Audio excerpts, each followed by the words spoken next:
Hello everyone, welcome back to my channel. আশা করি তোমরা সকলে খুব ভালো আছো। আবারও একটা নতুন দিনে নতুন একটা ব্লগ নিয়ে আমি তোমাদের সামনে চলে এসেছি। আর ব্লগের শুরুতে বড়দের চরণে প্রণাম আর ছোটোদেরকে আমার ভালোবাসা। যারা আমার ব্লগটা আজ প্রথম দেখছো তারা প্লিজ চ্যানেলটা সাবস্ক্রাইব করে আমার পাশে থেকো। আর যারা আমার পুরনো বন্ধু, তোমরা তোমাদের মূল্যবান কমেন্ট একটুখানি সময় বের করে জানানোর চেষ্টা করো ব্লগটা আমার তোমাদের কেমন লাগে। আর টাইটেল আর থাম্বনেল দেখে তো অবশ্যই বুঝতে পেরেছো যে ব্লগটা আমি আজকে কী নিয়ে বানাতে চলেছি। একদমই তাই, পরিশ্রমী হলো সফলতার মূল চাবিকাঠি। আর সকাল থেকে দেখো আমি একটু ছাতু শরবত নিয়ে ছাতু খেতে বসে গেছি। আর এখানে দেখো একটা গিমের শাক হয়েছিল, তো গেটের সামনেই একদম গিমের শাকটা হয়েছিল, তো ওটা আমি তুলে নিচ্ছি। কেন কি এগুলো সাধারণত সচরাচর সব দিন তো খাওয়া যায় না, তাই যেটুকু সামনে ছিল সেটুকু তুলে নিলাম। আর একদম ফ্রেশ জায়গায় হয়েছে, একদম গেটের সামনে, সেজন্য আমি তুলে নিচ্ছি। আর এটা হচ্ছে আমাদের বাড়ির পিছন গেট, আর পিছন গেটটা একদম আমি পরিষ্কার পরিচ্ছন্ন করে রাখি। আর সামনের গেটে তো ঘাস টাস কিচ্ছু নেই, যেহেতু পিছন গেটে আছে তাই পিছন গেটে একদম পরিষ্কার জায়গায় খুব সুন্দরভাবে এই শাকগুলো হয়েছে। তো সেগুলো আমি আর নষ্ট করব না, এগুলোকে তুলে রান্না করে ফেলবো, যেহেতু সব দিন এগুলো খাওয়াও যায় না। আর আগের একটা ভিডিওতে আমি দেখিয়েছিলাম যে ছাদের মধ্যে কিছু সামান্য কাজ হচ্ছে, তো মিস্ত্রিগুলো লেগেছে আর মিস্ত্রিদের জন্য আমি এখানে আলুর দম বানিয়ে নিয়েছিলাম। আর চোখের মধ্যে তো সমস্যা আছেই, সেটা তো তোমাদের আগেও বলেছি, যাতে কোনো রকমের তেলের বা কোনো রকমের লঙ্কার ঝাঁজ চোখের মধ্যে ঢুকে চোখটা আবার আমার নষ্ট না হয়, সেজন্য আমি চশমাটা পরে নিয়েছি। আর তাছাড়াও আমি রান্নার সামনে গেলে আমার চোখ প্রচণ্ড পরিমাণ জ্বালা করছে, সেজন্য আমি প্রোটেকশন দিয়ে রান্নাটা করার চেষ্টা করছি যাতে চোখটা ঠিক থাকে। তো এই কারণে মাথাটাও হয়তো ধরে যাচ্ছে, কেন জানি না। তো যাই হোক না কেন, পরিশ্রম তো করেই যেতে হবে। জীবন কিন্তু থেমে থাকার নাম নয়, জীবন কিন্তু আরও এগিয়ে যাওয়ার নাম। প্রতি মুহূর্তে প্রতিনিয়ত আমাদেরকে কিন্তু হেঁটে চলে বেড়াতে হয়, একদম সচরাচর আমাদেরকে কিন্তু এগিয়ে যেতেই হয়। তো এরই নাম জীবন। হয়তো কষ্ট হলেও সেটা জীবন, আর কষ্ট না হলেও সেটা জীবন। সংসারের কাজ, রান্নাবান্না, বাচ্চা মানুষ, এ সমস্ত কাজের মাঝেও আমরা একটু করে হলেও ফ্যানের তলায়, আর যাদের বাড়ি এসি আছে তারা এসির তলায় গিয়ে বসতে পায়। কিন্তু এই যে মিস্ত্রিগুলোকে দেখো এক টানা ছাদের মধ্যে কীভাবে চড়া রোদে কেমনভাবে কাজ করে যাচ্ছে, তাদেরকে দেখে খুব খারাপও লাগছিল। সেজন্য মাঝে মধ্যে আমি আসছিলাম একটু ঠান্ডা জল টল দিতে, কেন কি ওরা এত পরিশ্রম করে সেই পরিবারের জন্যই, আর তাছাড়া তো তাদের পেট চালানোও সম্ভব নয়। তবুও বলবো যে যারা যারা বাড়ির গৃহিণীরা আছো, তাদের কষ্টটাই শুধু কষ্ট নয়, তাদের স্বামীরা যে কষ্টটা করে না তার থেকে বড় কষ্ট হয়তো তুমি ঘরে থেকেও করছো না। কেন কি এই প্রখর রোদটা এই বছর যেটা পড়েছে সেটা মেনে নেওয়ার মতো নয়। বাইরে থেকে কাজ করা আর ঘরে থেকে কাজ করা দুটোর মধ্যে প্রচণ্ড পরিমাণের ফারাক। চোখের এরকম অবস্থা, সেই জন্য আমি দেখো এখানে বসে বসে এই যে একটু ড্রেসিং করে নিচ্ছিলাম, কেন কি চোখটার মধ্যে পুঁজ রক্ত হয়ে গেছে, তো সেটা আমি একটু পরিষ্কার করে নিচ্ছি। ডাক্তারবাবু বারবার পরিষ্কার করতে বলেছেন।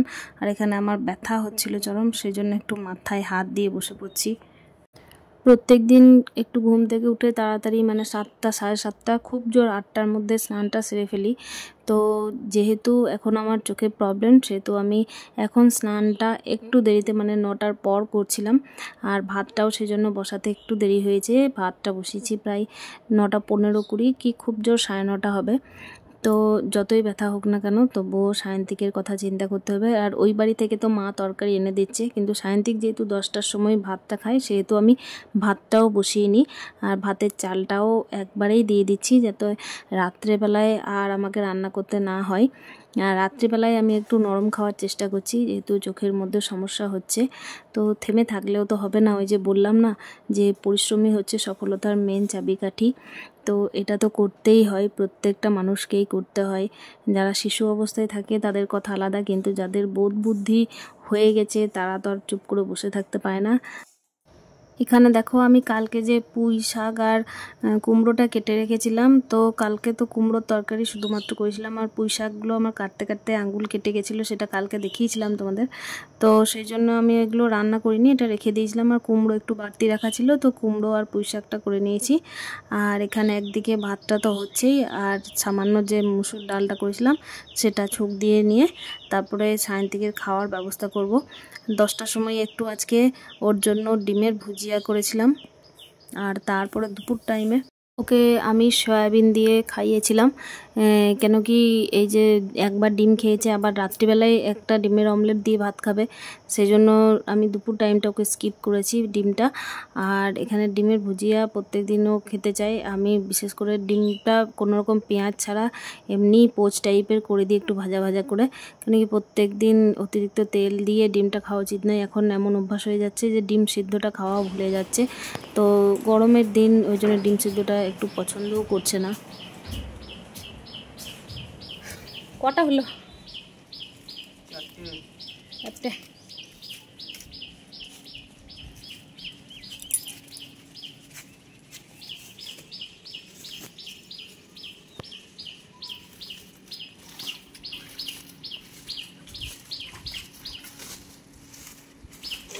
সত্যি তোমাদের কাজ করতে খুব কষ্ট, বললে হবে না। রাজমিস্ত্রির কাজ খুব কষ্টের কাজ, কিন্তু রোদে গরমে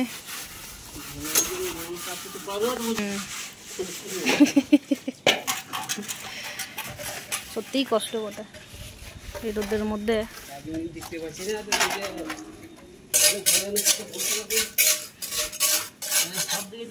সব দিকেই মরণ, সত্যিই বটে। আর রোদও তো দিয়েছে খুব, রোদ গরম।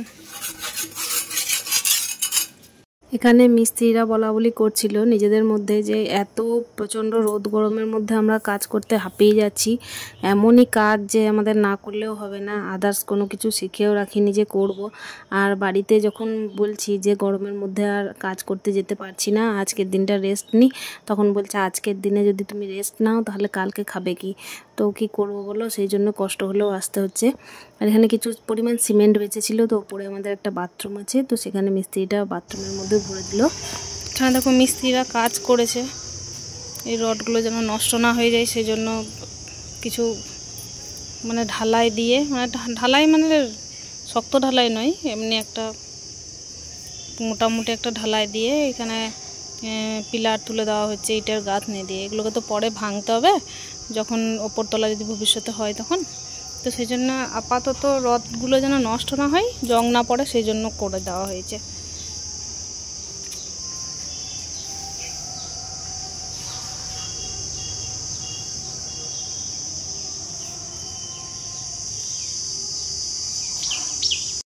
ছাদের মধ্যে এত পরিমাণ রোদ গরম যে আমি ওখানে একদম দাঁড়িয়ে থাকতে পারছিলাম না। ওরা কিভাবে যে সারাদিন কাজ করেছে মানে ওরাই বলতে পারবে।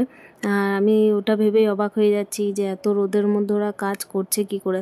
আর একটুও ছায়া নেই, একমাত্র নিম গাছ যেদিকে আছে আমাদের বাড়ির দক্ষিণ দিকে, সেই দিকটায় একটু ছায়া আছে, তো সেদিকটাতে কিন্তু ওরা দাঁড়িয়ে কাজও করতে পারছে না। আর সায়ন্তিকে সন্ধ্যের টাইমে গানের ক্লাস আছে, তাই খাওয়া দাওয়া করে একটু রেস্ট করে নিয়েছিলাম, তারপরেই সন্ধ্যে দিতে চলে এলাম। ইতিমধ্যে সায়ন্তিককেও এই যে তার গুরুমা গান শেখাতে চলে এসেছেন, আর তার গুরুমা সবসময় তাকে সুশিক্ষা দেওয়ার চেষ্টা করেন। তার গুরুমাও তাকে বলেন যে তুমি পরিশ্রম করো, ফাঁকি একদম দিও না, পরিশ্রম করলে পরিশ্রমের ফল কিন্তু তুমি একদিন না একদিন পাবেই।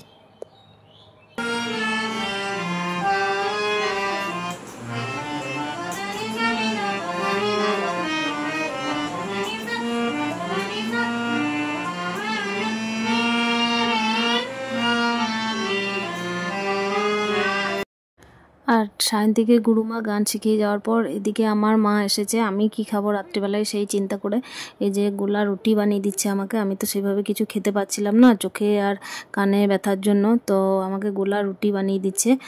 তো মাও সারাদিন প্রচণ্ড পরিশ্রম করে, মা সারাদিন কাজের পিছনে ছোটে, তারপরে এদিকে বাবা দোকানে থাকে, বাবাকে জল দিতে আসা, খাবার দিতে আসা, তারপর আমি যেহেতু বাড়িতে থাকি তো আমাকে একবার করে দেখে যাওয়া, তারপরে দুটো নাতির ফরমাইশ পূরণ করা, রোদে রোদে ঘুরে বাজার ঘাট করা। তো সারাদিন পরিশ্রম করেই কিন্তু সংসারের জন্যই পিছন পিছন ঘুরে বেড়াচ্ছে। তো কি বলবো বলো, পরিশ্রম ছাড়া কিন্তু মানুষ নয়, এটাই বোঝানোর জন্য আমি আজকের ভিডিওটা বানিয়েছি। তো অতিরিক্ত জ্ঞান নয়, আমি যেটুকু জানি সেটুকু বোঝানোর চেষ্টা করলাম। চোখের বাইরে যাদেরকে আমি পরিশ্রম করতে দেখি না, তাদেরকে দেখে মনে হয় যেন আমি জীবনে কিছুই করতে পারলাম না, কিছুই পরিশ্রম করিনি। হয়তো তারা জীবনে অনেক খেটেছে, সেই জন্যই হয়তো তারা অনেক কিছু জ্ঞান অর্জন করতে পেরেছে। তো আমি এগুলো কিছুই করতে পারিনি। হয়তো জীবনে অনেকের কাছে অনেক কিছু শিখতে বাকি, যদিও বা ভালোটা খারাপটা শেখার চেষ্টা কোনোদিনই করব না। আর ভিডিওটা আমি বড় করছি না, দেখা হচ্ছে নেক্সট ব্লগে। ততক্ষণের জন্য স্টে হ্যাপি উইথ হ্যাপি মন। ভালো থেকো, সুস্থ থেকো।